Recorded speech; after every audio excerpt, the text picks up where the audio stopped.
Coach Robbie, what's happening? Welcome. Good to be here. Good to be here. Did you have a Merry Christmas? Yeah, I did. Yeah? Yeah. How about yourself? Man, it was pretty good. Christmas Day was good. We didn't do much. Mom came over and hung out for a little bit, and Hayden played with his new toys, and it was good. Enjoyed ourselves and relaxed and had a big breakfast and then wallowed in our sugar and cookie induced coma for much of the day. Yeah, so let me guess. Now it's your favorite holiday?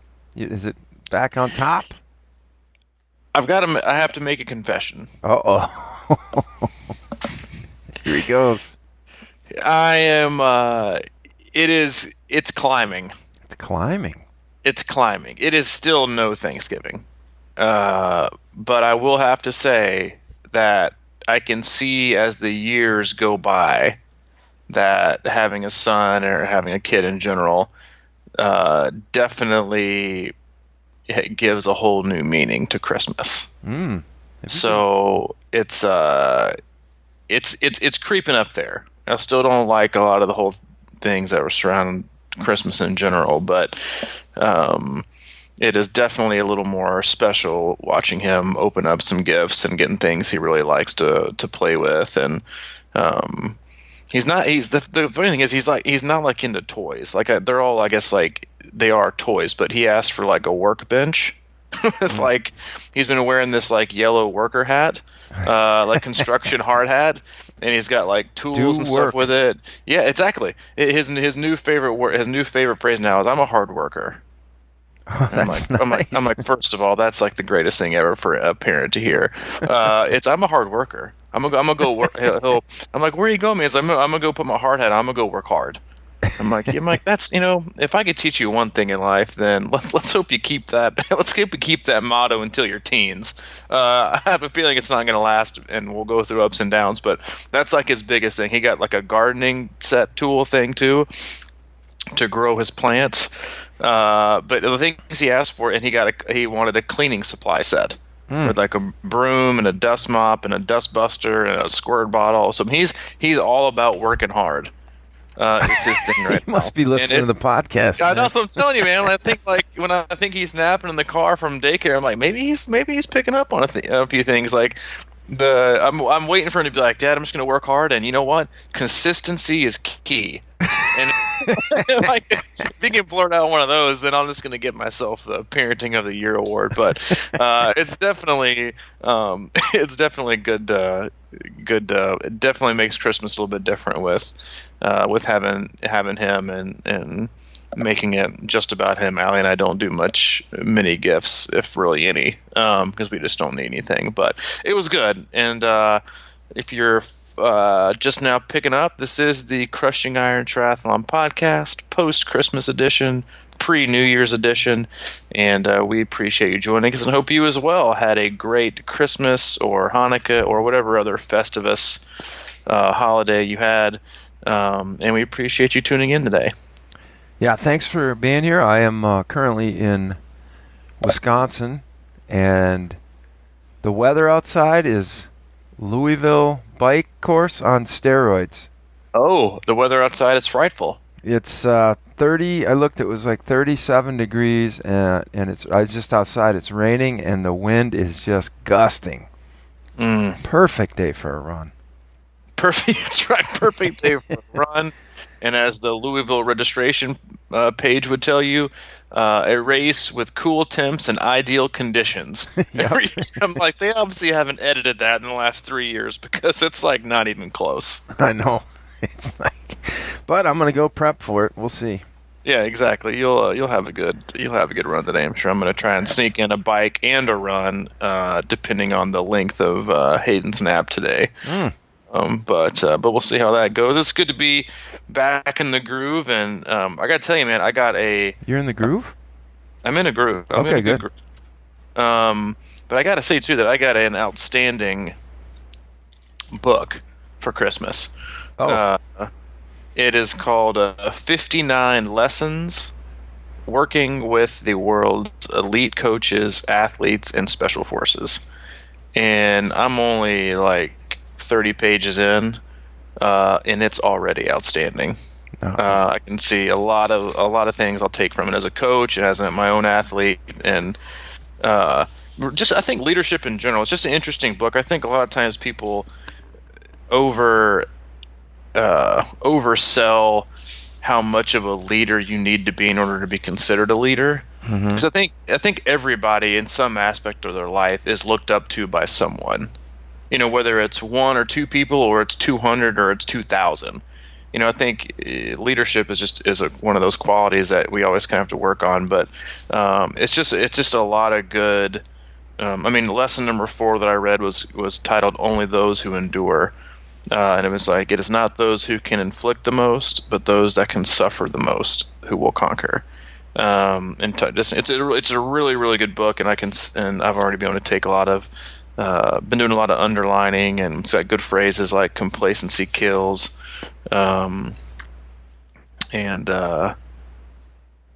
It's really good. So I can see us talking about a couple of these down the road, but it's a really, really good book. I'm excited to finish it and see what kind of ways I can apply it to my personal and professional life as well. I think I'm fascinated by that. It's when I come home, and most of the people that I know around here aren't into triathlon. Although we do have 2 club members from my hometown who I never knew before, which is pretty awesome. And yesterday I went out and ran with one of the new club guys, Doug, and Mark, his cousin, and it was awesome. And today I'm meeting another club guy that down for lunch. And but anyway, a lot of my friends that I grew up with, and I always think that they probably think I'm crazy, because it's just not their lifestyle at all, zero. Right. But there's always fringe players that, if I'll see out and we'll go somewhere around town, and it's like they noticed, and it's sort of affected them somehow. And this, I guess, sort of on that point about somebody's looking up to you or watching what you're doing, or you're being some kind of a leader at some point or whatever. And I think that probably happens with most people that get into this business, and they start posting workouts and, showing people what they're doing and talking different. And you go through that phase of like where everybody, maybe a lot of people in your current circle think you're off your rocker, and they're having a hard time with you, and they're trying to maybe drag you back into the old circles, but there's always others out there that are noticing what you're doing. And I've learned that along the way, and it kind of keeps holding true, so to speak. But it's it's difficult sometimes because they give you a hard time, or like I said, always drag you down. And I don't want to say drag you down, but drag you back in. Yeah, don't drag it. Yeah, or they can, because I think it makes it, a lot of people don't like to see things in other people that they just don't believe in with themselves. I think this is kind of like one of the things I gained from this. Like, one of the very first lessons in this book was that, as a coach, it's not your job, or it shouldn't be your job to instill motivation. Yeah, that shouldn't be your job. Your job as a coach is not to instill or encourage motivation. Your job is to instill and encourage work ethic.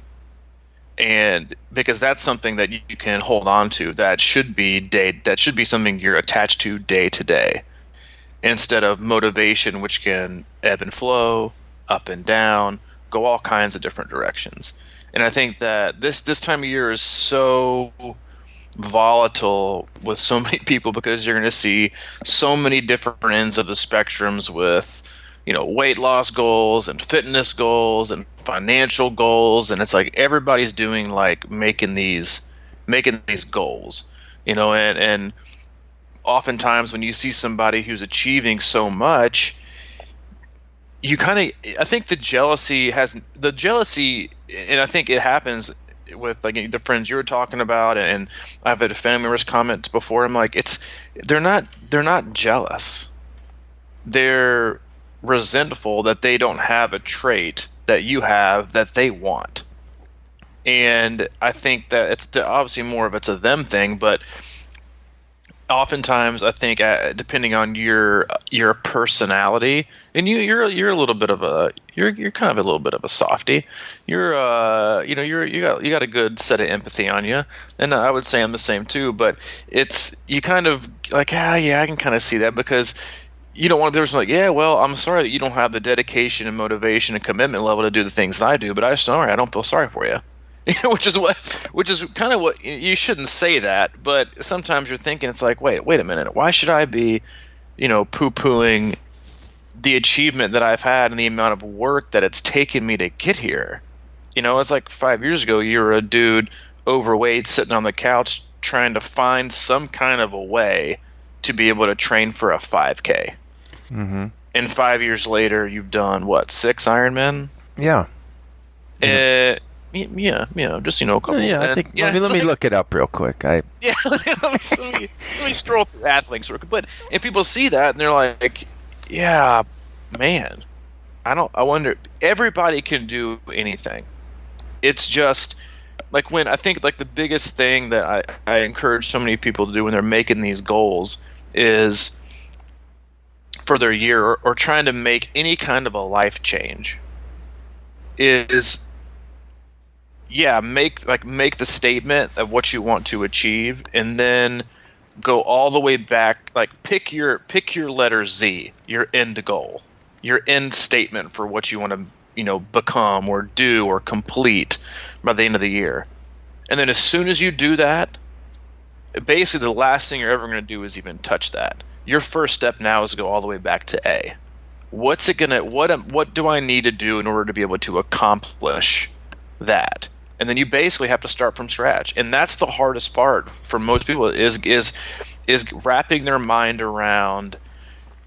If my goals on January 1st are X, Y, and Z, then the only thing I need to concern myself with is what I do on January 2nd, mm-hmm. and that's it. And I think it's just hard for them to map their mind as being that relentless with what you want. And just refusing to let anything get in your way. I mean, I think to an extent, I think people see relentlessness in kind of a bad light. Like I think they see relentlessness as like a selfish endeavor of persistence and like aggressive, offensive pursuit. When really being relentless towards a goal or towards training or towards business or personal, it's like basically you're just saying, I'm going to choose not to let anything else get in my way or become an excuse for me achieving what I want to achieve. But there's such a negative connotation about that when it comes to sports and other people, because I think everybody has said to themselves when they see somebody completing these like insane things, I'm like, I just, that's great and all. I'm just not sure if that's healthy. Mm-hmm. And then you're like, well, wait a minute. If it's enriching their life and they're becoming more fit and more healthy and they're achieving things, I'm sorry, but what's not really healthy about that? I mean, I think there's a balance between those things, but I think there's a lot to be said for people who commit to something and follow through. And I think it's human nature to kind of drag a negative aspect out of other people's accomplishments sometimes and find a way when really it's just saying what we're saying to ourselves about why we haven't done it already. Mm-hmm. Yep. And when you say that, like, and I have to guard myself sometimes, because I have done 6 Ironman in 6 straight years, but that didn't, sometimes I feel like that can be intimidating. Of course, I think it can, certainly for somebody who's never even thought about doing one or whatever. And then people will get their kind of head all mixed up about, well, how am I going to get to that point? And the point is, if you want to do something like an Ironman, say this year, in the end of the year, and you're decent shape or whatever, you start January 1st, you're not racing January 1st. So you have to find a spot. There's been hundreds of times when I didn't feel like running or riding or whatever the case may be, but you just have to take a step, right? One step toward that on January 2nd. And, even the other day, it's like most times now I feel like running more than I don't feel like running or doing whatever the case may be, but it wasn't always that way. and it's about building habits, one step at a time. And I think that's another reason why we may harp on, running slow so often, because it just makes it more enjoyable, because you don't have that. You have a good feeling when you're done if you run under control. And I think maybe that's more than running slow, because I think that freaks people out a little bit, or, kind of gets them thinking, I don't want to be slow, but it's just running under control in a way that you can talk or whatever. But for me, it's like whether I'm talking to my dad about trying to get, back into shape or whatever, it's just like, just walk, man, or walk down the block twice today and back, and then maybe tomorrow you'll feel like doing it three times, whatever. Yep. It's just, I think that it's so, it was for me when I started training. To think about Ironman was just unfathomable. But you can't let that be the guiding force. It has to just be put steps in motion and, do what you got to do. Because every day, like right now, I don't feel like I could do an Ironman by any means. Well, yeah, but you shouldn't. It's like, that's a good point too. You should. Yeah, I mean, it's like you shouldn't feel like that. Like right now, I think that's. But don't you think a lot of people kind of want that feeling all the time? Yeah, but I mean, that's because people in general suffer or struggle. Yeah, I guess in some ways suffer with how much of anything they consume. Like everybody wants to consume more all the time and do more all the time, and like there's a really good quote. I can't remember who said it, but it's like you always want to do just enough. You never want to do all you can do. And triathletes and athletes, endurance, everything, and business people as well. Like, people, I read a good article the other day about Elon Musk and like why he always brags about barely sleeping for 4 hours and all the things he's achieved. I'm like, sorry, but that's like not really a good thing. It's like people wear that as like a hat of like accomplishment. And I'm still waiting to see like, if they're going to make any money, but, it's like, but athletes have that mentality. Like I had an athlete in the UK who was like, hey man, I'm off for Christmas break. Load me up. I'm like, no, like I'm giving you an appropriate load based on where your current fitness is. I'm not going to add on 5 hours just because you have extra time. It's not about doing as much as you can. It's about doing just enough to where you're not overtrained, you're not burnt out, you're not injured. And I said, if anything, and I get it, because as athletes and as a lot of type A people, you just have a trouble sitting around. And I was like, listen, if you want, the best of advice I can give you is do the sessions I'm giving you this week, because that's what you're prepared for. That's what's going to set you up for the next week. Take this extra time to recover. Sleep more, take more naps, prop your feet up, like be recovered, and in turn, that's going to make these sessions even better, because you're going to be able to recover from them and get back to where you'll be able to crush next week. But so many athletes have an issue with consuming and always overdoing it. I mean, that is one of the biggest discussions I'll get in through the course of the year is athletes. I don't think in like the past 2 years of coaching full time, I don't think I've ever had a discussion with an athlete and they've said, you know what, I think I'm doing too much. It's never happened. It's never happened. Hey coach, I love the workout you got to him, but I'm telling you, man, I'm just doing way too much. Mm-hmm. It's always, coach, I don't think I'm going to be ready. Uh-huh. Coach, I don't think I'm doing enough. So-and-so is already doing century rides. They've done 4 of them already. Yeah. And it's April. And my full's not till October, and I just don't think I'm going to be ready. They're already doing 80-mile bikes and 20-mile runs. I'm like, listen, that is such I've got to do, the people who have to run a marathon before they run an Ironman, the people who have to do the 112-mile bikes, the people who always have to do the distance, that's that mentality of I've got to do as much as I can do, not just enough. And that is, and that all comes back to square one, like you were talking about. It's like you can't fathom being there, but you have to understand that it's going to take you time to get there, and it's supposed to take time to get there. you're going to get there and they're just going to arrive. It's not arriving overnight. And I think a lot of people struggle with that because I think they don't understand, or they haven't had the value in the long term, the slow burn, the whatever you want to call it. But it's also that misconception of athletes also feel like if they don't feel tired and they don't feel trashed, they're not working hard enough. And that's also the biggest load of crap there is. If you are always hurt and you're always fatigued, then you're either going too hard or the load isn't appropriate. And I mean that is like, if you can find a balance, the best balance you can do is to I think I've even had this discussion, I think, in the last 24 hours with two different athletes, and both of them, I think, have basically, like, they've done some sort of training 30 days in a row. Haven't missed a workout. Because, I don't give days out. They even found a way to do something on Christmas Eve, short, 20-minute run or something to get away from the in-laws.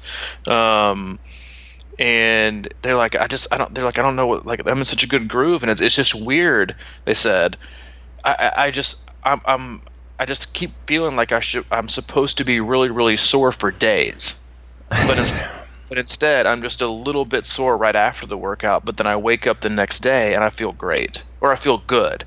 And I was telling them, like, that's called really good fitness, but it's also called really good adherence on their part, because as much as coaches can, like, laud and applaud themselves for applying a specific load, it's up to the athlete to adhere to the load and listen to their body and be diligent and be responsible and be bought in. Because if they're not bought in, they're going to go longer and they're going to go harder, and then that basically disrupts the whole ebb and flow of what the training is supposed to do. But it's good fitness, it's good adherence, and it's good load, which means the coach is giving you the appropriate amount of load, you're doing it the way you're supposed to do, and you're getting fitter. That's how it's supposed to be, day in and day out. It's not that workout warrior mentality of, I gotta trash myself for 2 days and then I can barely walk for 2 or 3. Like that's a badge of honor. That's how you're supposed to become great, and it's not. You're just supposed to do all the things you're supposed to do day in and day out, so you can wake up the next day and do it again. But this is the time of year where people are going to absolutely crush themselves in the pursuit of overnight changes, and they're going to use their New Year's resolution motivational mind to go out for a 30-minute hard run when they haven't ran in like 2 months. And then they're not going to be able to function for days. What is it about being happy and healthy that we resist so hard? Dude. Is it sort of a byproduct of the type of athlete that ends up getting into triathlon, that's just a driver, hard worker like Hayden, like just work? Where's that mentality come from? And really think about it. Our number one goal has to be healthy and happy. It's got to be everybody's real goal, right? But we continue to turn that screw just a little bit further to make the uncomfortableness or whatever. I think the uncomfortable part of it is that I think the fact is that we haven't trained ourselves, and we're not accepting of the just being good every day. We have to be outstanding, excellent, mind-blowing, beat yesterday, greatest session of all time every single day, because that's all we see. You scroll through Twitter, you scroll through Facebook, you scroll through Instagram. It is life's highlight reel you've taken 1 second of some person's day and plucked it out, filtered it, added a few things, circled on it, done this and this, and then you're supposed to be a projection of how your whole real day is. When, first off, it's 95% of the time it's just horse crap. But that's how that's how people have trained their minds to relate to how much like the levels of achievement are it's either you're failing or you are the ultimate success every single day. And I go back to this all the time, and it's one of the very first conversations I have with an athlete. 10% of the time, your workouts are going to just suck, and you're going to want to retire. The other 10% of the time, you're going to feel like a superhero, and you're going to be like, hey, man, I think we should go for my pro card. The other 80% of the time, it's going to be as is, uneventful. Which, to a coach, if the only comment I get in Training Peaks is, that was just fine, or I have a lot of athletes who just type in uneventful. I'm like, I couldn't ask for anything better, because it's the building blocks, it's the stepping stone, it's it's the difference in I want to go sign a contract and build a house, and tomorrow I want to have it be brand new, and done. But I think people in general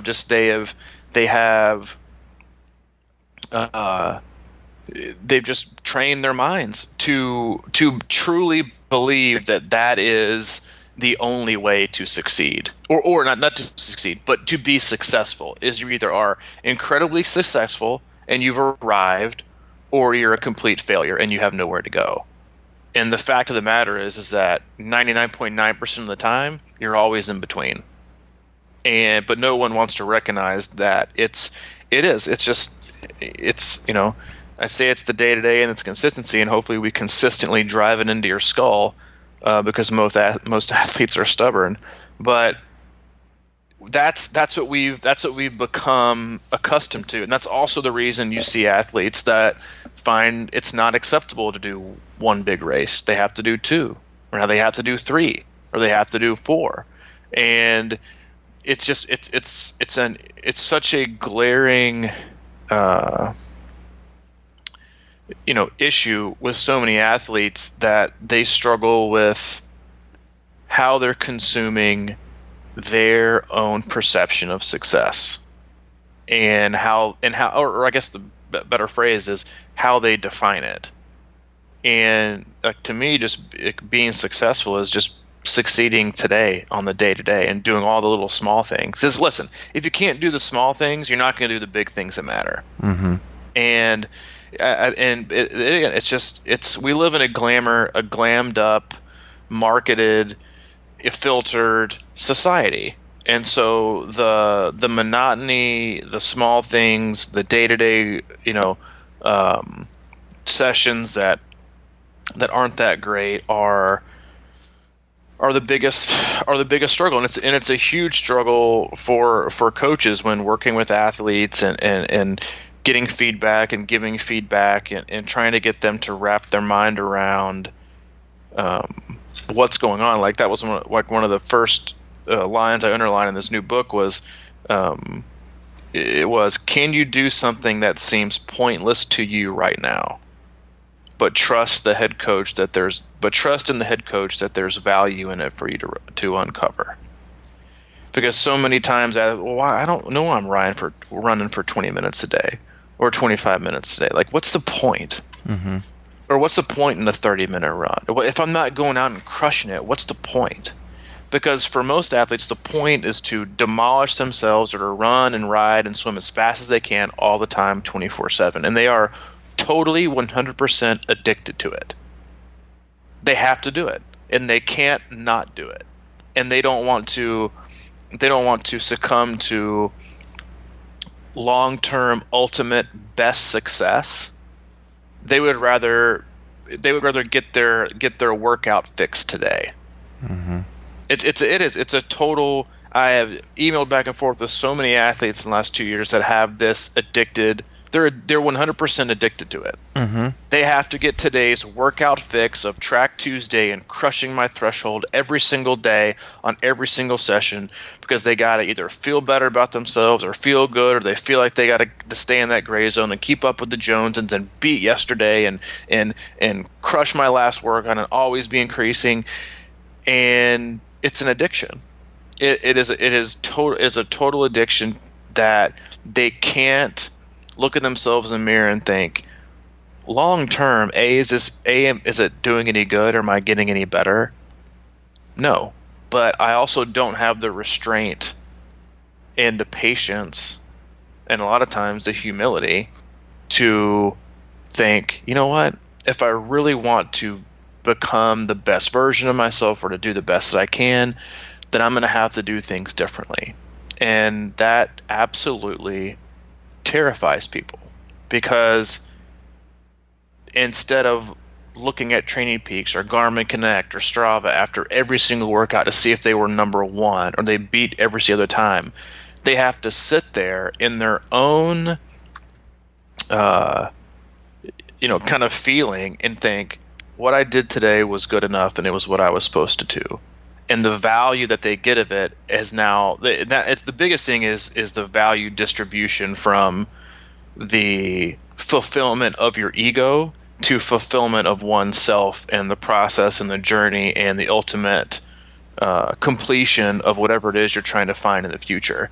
And going from one fulfillment to the other is really, really, really difficult for a lot of athletes to do, especially if they're trying to do it alone.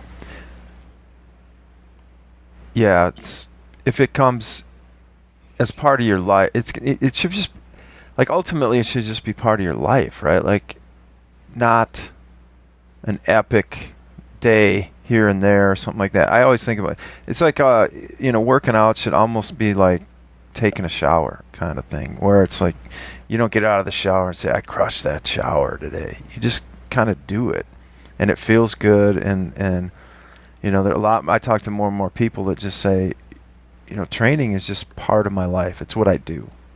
I get up every day and I do something like swim, bike, or run, and it is what it is, and it doesn't mean it's, every day has to be, like, I think we've all done something like, decided to put in a deck or something like that, or a patio, and you work like 2 straight days and you are absolutely thrashed, top to bottom, toe to head, and you can't move. And that's the kind of day that you don't want to have. It's like, those are the days. I mean, it maybe feels good that you got the thing done, but you're wrecked for like 2 weeks after that, or whatever the case is. And that's why I said working out should mostly just be like a shower. Just, it's something you do, and you want it to be part of your life and kind of seamlessly weave its way in without disrupting everything else. And hopefully enhancing everything else. If you could take a shower, you feel better, clean, ready to go, and then you kind of do, a little workout later in the day, and you're moving in the right direction. And like you said, it's, when you put together these training plans and you're customized coaching people, you're trying to, as much as, a lot of people want every day to feel like a race, or, that kind of a put a medal on the day kind of thing. It's just about shifting perspective of what that means. Like I always talk about now, how I've gotten to a point where I really feel proud if I go out and run slow. I watch my pace, and if I go below the goal pace, it makes me mad. And I am putting a medal on something that makes me feel good, rather than. Well, yeah. Coaching is managing emotions. It is really, like, when you get down to like the brass taxes of coaching, it is. I was having lunch with an athlete and their family yesterday. They're in town. I said, coaching is 95% psychological. Because here's the deal: if you can't manage your emotions, you can't manage your physical sessions.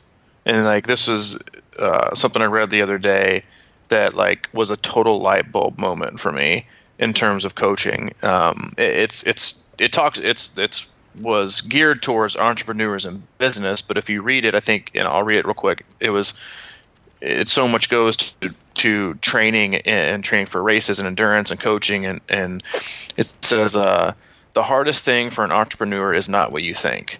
No one ever talks about it, but this will make or break you. It's not people, process, or product. It's dealing with the emotional turmoil. managing the emotional roller coaster is the hardest skill you must master. And that is 150% accurate when it comes to training. Everyone wants to do something different or go big. Or, I mean, you and I have talked about this all the time and how we do things with Crushing Iron and C26 Triathlon, the team. It's just like you're always being pulled in some kind of motion to go one direction or the other, or do more or do different. But the hardest thing to do is dealing with that emotional turmoil of you're doing this great and so you can slack off, or you're not doing this good enough so you have to change it.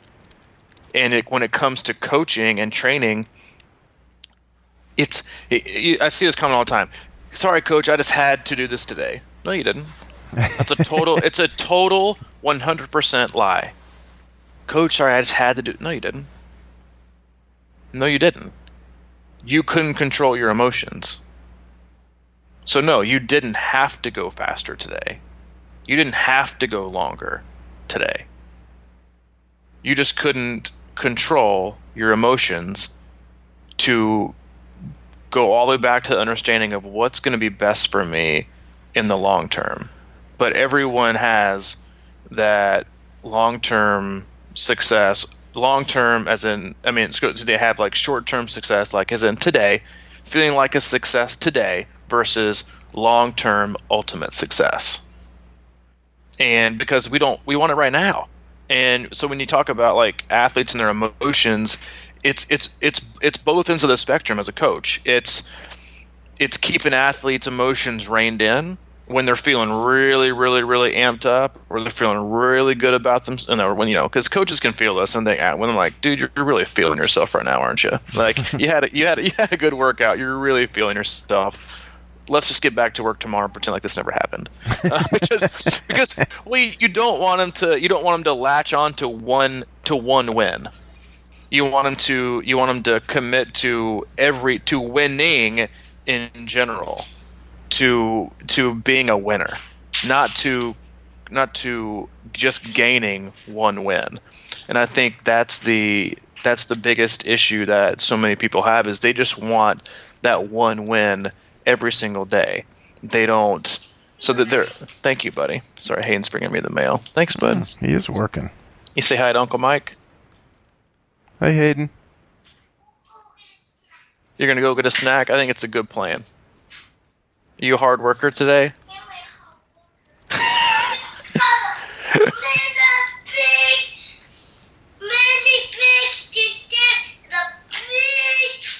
You saw a mini big skid steer in a big truck. Cool. Can you tell Mike you're a hard worker? Are you a hard worker? Yeah. Okay. I'll be out in a little bit. He's a hard worker, Mike. I know it. I've seen but it. It's you don't. It's like you just get back to it. Don't. But at the same time, you also have the other end of the spectrum and the emotional turmoil that athletes can have when they just feel like, I just don't know how I'm ever going to be able to do this. And so they take that negativity and that those bad negative emotions, and it drags them down. So you got emotions either drag you all the way down to where you can't do it, you'll never achieve it, you'll never be this, you won't be that, you can't do it. All these stories that you were told when you were growing up, or that your parents told you, or that your life has given you, they're all true. Everybody was right, and I just can't do it. Or, man, I got this. I'm going to crush this race. See this workout today? Demolished it. Mm-hmm. I'm like, yeah, 3 days ago you could barely walk and you're a failure, so get back to work. But it's keeping athletes in that middle of, like we always say, never get too up, never get too down. And if you can do those things in just the moment, in just in a day, or within just a workout, if you can manage your emotions to not surge past this athlete on Zwift or on the road or on the trail because you just had to, coach, you just had to. No, you didn't.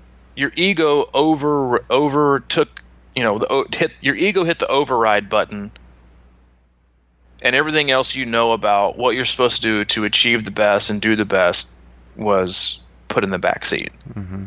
And guess what? Tomorrow, your back seat's going to have to stay there because your ego ruined it, so you can't do what you're supposed to do tomorrow. Mm-hmm. But it's just about, it's all about managing your emotions and the attachment or the detachment you have to it, and just being totally bought in to what you have to do day to day, not getting too up, not getting too down, and having those healthy conversations with yourself. That's, okay, should I do this? Like, I don't really want to, but you know what? I don't have to do this today. I don't have to go crush this workout and go 3 times longer than what I'm supposed to. I'm just going to do the 20 to 25 minutes because it's what's best for me. Mm-hmm. And I'll be able to wake up and do my best tomorrow again. It's just that definition of what is best and what makes you a winner versus what makes you win a workout. Yeah. I guess that's what I mean when you can get in a mindset of feeling like you won when you did something smart. And I remember a race that you did a long time ago, not a long time ago, maybe 3 years ago, that one out where you won it. It was like a Oli or a modified Oli or something like that. Yeah, on the woods. Yeah, I know what you're talking about. It was a little longer than Olympic. It was like a hybrid between an Olympic and a 70.3. Yeah, and you came across the finish line, and I was like, he looked at me and I said, "How'd it go, man?" He goes, I really raced smart today. And it was like, that to me is the ultimate goal. And I feel like every workout should be a microcosm of trying to get to that mindset. And you played that smart where I think it was something, you let the guy go on the bike because he was crushing it or whatever. Yeah, he was, I came out of the water first, and this guy came, I knew he was kind of on my tail, and he passed me the last 5 miles. And I saw him go off, and I kind of kept him in sight, but I kept telling myself, if I want to win and if I want to catch him, I can't try to catch him now. And I guess that's like the best analogy is, when do you want to catch him? Mm-hmm. You want to catch him right now to get that momentary satisfaction, or do you want to catch him later when it matters? And I had to tell myself as he went off into off the distance, because it was kind of rolling terrain out there, and I kept thinking, I just got to kind of keep him in sight, even if it's a long way away. As long as I can keep him in sight, I feel like I can set myself up to run my best and catch him and win this thing. And I let him go, and I got in transition, and he'd already went out, and I just thought, all right, now I'll see if I can get him back in my sights. And I finally got him in my sights, and that was it. But it was like, do I want to catch him right now? Because it would be just for a minute, because I would have torched myself. Or do I want to catch him later when it matters? And I don't always have that mentality. I wish I would, but it was the only reason. I think I even pointed to my head that day right when I crossed the finish line. It was like, I was smart. I was just smart. And just taking that feeling, like just taking that into like a bigger, broader view of your workouts and being like, I don't want to catch him today, or do I want to catch him later? And using that in whatever analogy you want to make it, it is how you should approach things in terms of wanting to really be successful in the long run. But anything in the long run now is just like unheard of, because nobody is obsessed with the long run. It's the 2-day turnaround. It's the it's what can you, it's not like the term like, what have you done for me lately, is like, what have you done for me in the last 30 seconds? Mm-hmm. It's just, we've all become short-term, impulse, immediate, quote unquote fixes, which goes back to the same kind of thing we talked about in a podcast last week or the week before. It was like, do you want the answer, or do you want the solution? Because finding the answer is just finding out what you did wrong. It's not a solution to not do it and not to keep doing it. But most oftentimes we just don't want to do that work because it's extra. It's extra work. And a lot of times we don't want that. Mm-hmm. And I don't do that, the Zwift stuff or any of that stuff yet. I'm not saying this. I've never done it, but I do hear a lot of that. Like, yeah, I really chased this guy down, I'm thrashed. It's like, and I think that why I always look at things like, metaphors for everything, you know, and it's sort of like I look at an Ironman race like how you have to race that smart, how you have to pace yourself in the beginning of each thing, and like you're just saying, let people go on the bike and all that kind of stuff. And if you look at training season as an Ironman race, is this the time to be, you know, pushing yourself way out of your fitness and throwing yourself into a tank or whatever for the next day? And I don't know, I just we harp on that a lot, but I think the more you kind of analogize it, and maybe sometimes it'll sink in, and it's, you know, it's the end of December. It's probably not the time to be, unless you're in really good shape, you know, and most people probably aren't, you know, race shape right now, so maybe you shouldn't be racing yet all the time. Or racing with an expectation that you're in your greatest shape. Right. Well, yeah, racing, yeah, someone else that's in a different race, you know. You said it. That's it. Oh, nice. We're all in a different race. This whole year 2019, every single person listening to this podcast is going to be on their own race. They have their own ultimate goal. There's not a single person that's listening to this podcast, all 36 of you, that are going to have that are all going to have the same exact goal for 2019. Even if it's just finish a race, you're all going to have that. Well, you know, it's my first one, so obviously, my first goal is just to finish. But I've got goals 2 through 19, and number 2 is to finish under 14 hours and do this and this and this. So you're all going to have it different. So why ruin your own training for your own race based on somebody else's race, based on somebody else's year? And that is the simplest way of stating it, is we're all in our own race. So why ruin your own race based on somebody else? Regardless of what you see and what you hear and what they're doing right now isn't going to matter at all if it doesn't add up to completing to when you really want it to matter in September or October. You know, would you trade all those days? And listen, if for being totally honest, there are so many athletes that in the moment that refuse to trade reining things back in today and doing it every single day for weeks and months, and then they get to race day and like, I just couldn't put it together, man. I just couldn't put it together. You know, I'm injured again, or I'm probably a little bit overtrained, or I haven't done this enough. Like, well, you know what you probably did? You probably chose to race somebody else's race, or you probably chose to sacrifice today and making today the only day that matters for whatever it is trying to exceed, and not looking at the big picture. Because big pictures take time. They take time to develop. They take time to produce results. They take time. It's not, hey, I got to be better because I got to be better next week. You know, like you have that, like panic training is what they call it. People are in a panic training mode 24/7. And the worst mindset you can have is when you start, if you're an athlete who's waiting to start up next week on a training plan or block or whatever, is like, I'm so behind, I've got to hurry up.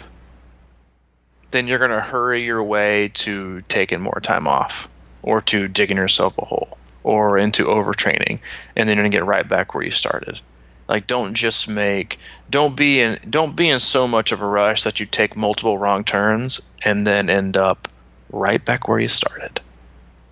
Don't try to go 80 to 90 miles an hour out of the gate and miss your turn and have to start back over again. Be the one that goes like 40 to 45 and can make conscious, productive, thought out, analyzed decisions to continue on, because you're going to end up getting to your destination faster and feeling better, and not having to start over multiple times. Because people will tell you this who have had to start over so many times because of multiple injuries and not being able to do things, is that it eventually will wear on you so much you're going to convince yourself that you can't do it, that you're not made for this sport, or that you're not built for this sport, and I just can't do this. And 99 times out of 100, that's not true. You just couldn't approach it a different way to allow yourself to achieve sustainable success and to reach your own pinnacle, you know. And because listen, when you're forced into part-time training, you're going to get part-time results. And don't be one of those people. Don't be the guy who tries to work 60 hours a week for 3 weeks and then just explodes and he's got pneumonia for 2 weeks because he didn't sleep and he didn't eat right, didn't feel right. But boy, he put his work in, and then he can't do anything because he's torched. He's sick and he's run down. He's got issues. Be the one that works smart. You know, it goes all the way back to what we said at the beginning. Do just enough. Don't do everything that you can. You know, do everything that you can within doing just enough in terms of doing it your best. And I think just that mentality of what quote unquote best isn't lifetime or personal bests. Doing your best is often executing, adhering, recovering well, eating right, sleeping. All of that is going to turn into you being your best, and it's called doing your best. It's not personal best today. It's becoming your best personal self each and every day. Sounds good to me. Does sound good to me. Hey, yeah, like Hayden says, just be a hard worker. Just be a hard worker, a consistent worker. Don't be that girl that jumps in the pool and first lap tries to start keeping up with somebody in the next lane and wipes yourself out before you even get started. Well, I mean, it's a lesson, and if you want to do that, if you really want to take that lesson, take it. I don't ever want to get back to this place again. Mm-hmm. I don't ever want to have to restart over. Like how many athletes do we know that have to start over like 6 times a year? Yeah. A lot. I got to start back over again. I did too much and I got hurt or I got this. Well, slow burn, people. Slow burn. Right. Well, slowly trending up, not huge peaks and gigantic valleys, because eventually your peak is going to come so high and your valley is so low. The next time you get to a valley, you can't even fathom climbing back up again, and it's going to be all over. And pay attention. Notice, because what happens, I think, on slow burns is that we feel like we don't really notice the gains or whatever it may be. But using that swim analogy I just said, you know, I have to realize, and I notice it more and more, that I'm not the guy chasing all the time anymore. You know, there's people that are probably trying to stay with me, and I'm not like a super fast swimmer, but I'm a lot faster than I used to be. And now I'm not trying to keep up with the other Lane Joneses all the time as much. I notice that there's a lot of people that, you know, I'm just doing my work and staying within myself, and I'm swimming faster than a lot more people than I used to. But it's hard to notice that, I think, sometimes, because there's always somebody faster. And that's what we kind of pin our success on, is some rando in the next lane that's been swimming their whole life, and we think, man, right. I can't keep up. What the hell? Yeah. But it's such a great, like, that swimming analogy is such a great one, in that I will tell athletes so many times when I say, you know, when I say swim fast, what I really mean is swim strong. Don't try. And this goes obviously straight to swimming as well. But in terms of like how you approach your overall training, or even especially in running, but it's you can try so hard to go so fast, you end up going nowhere. You end up making just a lot of splash and a lot of noise and exerting a lot of effort to go slower than if you had just tried to swim strong. And I'll tell them, like, listen, I would rather you don't swim fast as in all out, all exertion possible. It's swim really, really, really strong. And I guarantee you will go faster and you will be less winded. And that's what it's all about. Swim stronger, swim smarter, and you'll be faster. Not just flail all over the place. So when you're coming into this next week, it's train smarter and train stronger. Both those S's lead to the last one, which is sustainability. Don't train. I guess the counter one of that would be don't train fast or fail. Don't be that. Don't train fast or fail. Stay somewhere in the middle. I like that. Yeah, let's end it on that. Down. I am too, I think. What'd you just say again? Don't train fast. Listen, man, the fast or fail. You got fast. Don't train fast or fail. Train smart and strong. Train smart and strong. Yeah, words from Coach Hayden. Just put them under the assistant coach tab on the website. If you haven't been listening, you have been putting it off. We are coming to the end of our special for our club membership. It's over on December 31st. Our club membership, I think we have just over 50 athletes that have joined the club in the last month. Our club membership is access to all of our online training plans at no additional charge.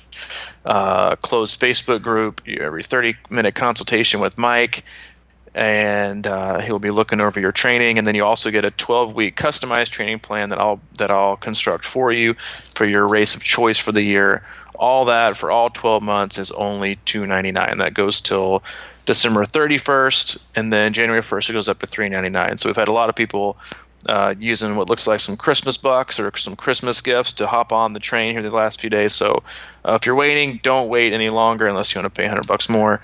Still a great value, but get on that, and we look forward to working with you all in 2019. If you have any additional questions about or kind of want to figure out everything that else we do, you can always just go straight to our website, crushingiron.com. Look up our training camps, blogs, swim analysis, race day videos we have done. And then if you have any questions, we have also information on training and coaching that I provide, and you can find that all there. And if you have any questions for Mike, crushingiron@gmail.com, and any questions for myself, you can go to c26coach@gmail.com. That sums it up good, buddy. All right, man. Have a good Christmas, and I will, I'll talk to you again before next year. Yeah, we better. Yeah, I know we will. I'm actually heading out tomorrow. Oh, sweet.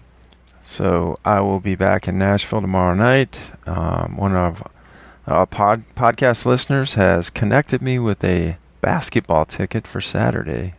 Oh. Western Kentucky hosts Wisconsin Badgers. Going up to Bowling Green. Nice little town right there, right across the border. Yeah, I'm excited. He said it's the biggest game of the year down there for him. So, well, I mean, I'm sure it is. I'll be sitting with the Western fans and trying to hold my glee inside. Yeah, we don't need you getting battered and bruised up there. I know.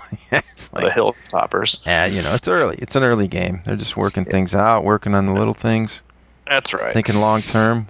I'll get into the cheering during tournament time. That's right. Well, enjoy yourself. Safe travels back, and if you're out there listening and you're on the road, safe travels back as well. Get back to work. Be smart, and we'll see you next Monday. This has been the Crushing Iron Podcast. See you, buddy. See you, man.